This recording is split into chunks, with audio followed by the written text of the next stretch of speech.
Aku terpaksa menjadi istri kedua ustadku. Semua kulakukan demi ayah dan ibuku. Orang yang terkenal pemuka agama itu tega menjadi luka besar dalam hidupku. Bahkan aku tak pernah menyangka. Aku, Laila, 24 tahun, duduk di samping jendela kamar yang menghadap langsung ke halaman pondok pesantren. Di sini, di balik dinding tinggi dan pagar besi, aku dipanggil Ibu Nyai. Sebuah gelar yang terasa berat dan palsu di lidahku. Mereka semua memanggilku begitu. Para santri, pengurus, bahkan Mas Hanif, suamiku.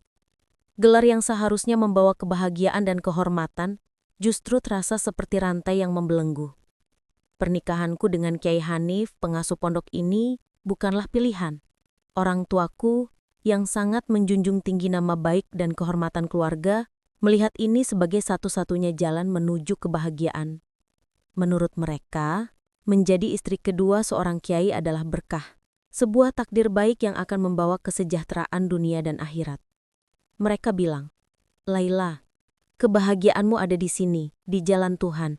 Kamu akan mendapatkan segalanya." Aku menelan semua kata-kata itu, menelan janji-janji yang manis tentang hidup yang penuh berkah.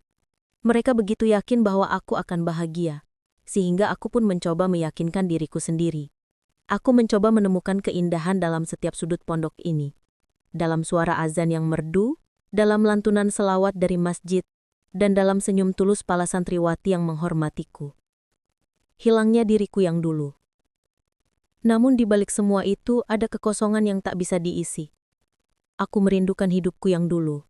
Laila yang bebas kuliah di jurusan seni, Laila yang suka menghabiskan sore di kafe sambil mendengarkan musik, Laila yang punya mimpi besar untuk membuka galeri seni.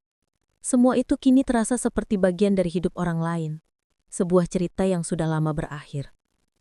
Aku masih ingat malam itu, saat ayahku memanggilku ke ruang tengah.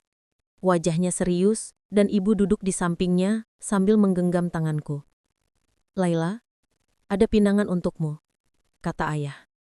Aku pikir itu dari teman kuliahku, Farhan, yang sudah lama mendekatiku.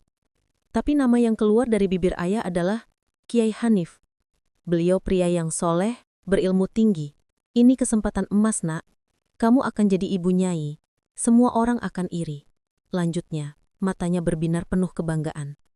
Aku menggeleng, air mataku mulai mengalir. "Tapi ayah, aku sudah punya rencana. Aku mau lanjut S2, mau buka galeri seni." "Rencana itu bukan takdirmu, nak," potong ibu dengan lembut. "Ini takdir yang Allah berikan. Jadilah istri yang soleha, mengabdi pada suami, mendampingi beliau dalam dakwah. Itu lebih mulia dari segalanya." Aku mencoba melawan, tapi suaraku seolah tenggelam dalam lautan keyakinan mereka. Mereka tidak mendengar teriakanku yang meminta waktu, yang meminta pengertian. Mereka hanya melihat satu jalan, jalan menuju kemuliaan yang mereka definisikan sendiri. Hati yang hampa. Mas Hanif adalah pria yang baik. Dia lembut, sabar, dan sangat berwibawa. Dia memperlakukanku dengan hormat, bahkan memberiku sebuah rumah kecil di dalam kompleks pondok. Tapi ada jarak yang tak pernah bisa dijembatani. Kami tidak pernah berbicara tentang hal-hal sepele, tentang mimpi, atau tentang perasaan. Hubungan kami seperti ritual yang sakral, namun hampa. Dia adalah suami yang baik, tapi dia bukan orang yang aku cintai. Aku seringkali melihatnya duduk di ruang kerja, membaca kitab-kitab tebal. Wajahnya tenang, penuh kedamaian. Aku tahu dia tulus, tapi ketulusannya tidak bisa mengisi kekosonganku.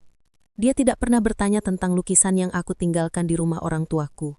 Tidak pernah bertanya tentang musik favoritku, atau tentang takutku menjadi istri kedua. Baginya, aku adalah istrinya, ibu nyai, dan itu sudah cukup. Malam hari, aku sering terbangun dan menatap langit-langit. Aku memikirkan istri pertamanya, Nyai Fatimah. Sosok yang sempurna, penuh karisma dan dicintai oleh semua santri. Aku tahu, aku tidak akan pernah bisa menggantikannya. Aku hanyalah bayangan, pengganti, sebuah pilar yang mengisi kekosongan di samping Mas Hanif. Aku melihat diriku di cermin. Wajah yang sama, tapi sorot matanya berbeda. Ada kehampaan, kesedihan, dan kerinduan yang mendalam. Orang tuaku mengira mereka telah memberiku segalanya, tapi mereka tidak tahu. Mereka telah mengambil satu hal yang benar-benar aku inginkan. Kebahagiaan. Gelombang keraguan yang terus datang. Pada akhirnya aku sadar bahwa aku tidak bisa terus hidup dalam kepalsuan ini. Pernah suatu sore, aku duduk sendirian di taman belakang. Tiba-tiba, seorang santriwati bernama Vika, yang berusia hampir sama dengan aku, menghampiriku. Dia adalah salah satu santri yang paling sering berinteraksi denganku, dan dia terlihat sangat ceria. "Ibu Nyai, saya sangat kagum pada ibu," katanya dengan mata berbinar. "Ibu sangat beruntung bisa menikah dengan Kiai Hanif. Hidup ibu pasti penuh berkah dan kebahagiaan." Aku tersenyum tipis, tapi hatiku terasa perih. Dia tidak tahu. Tidak ada yang tahu. Aku hanya bisa mengangguk dan berkata, "Semoga kamu juga mendapatkan kebahagiaanmu, Vika." Kata-kata Vika membuatku berpikir. Semua orang melihatku sebagai sosok yang sempurna. Mereka melihat gelar, status, dan kekayaan yang kami miliki. Mereka tidak melihat jiwa yang terperangkap di dalamnya. Aku bertanya-tanya, apakah kebahagiaan yang mereka bayangkan itu adalah kebahagiaan yang sebenarnya? Atau hanya ilusi yang kita ciptakan untuk menutupi kenyataan yang pahit?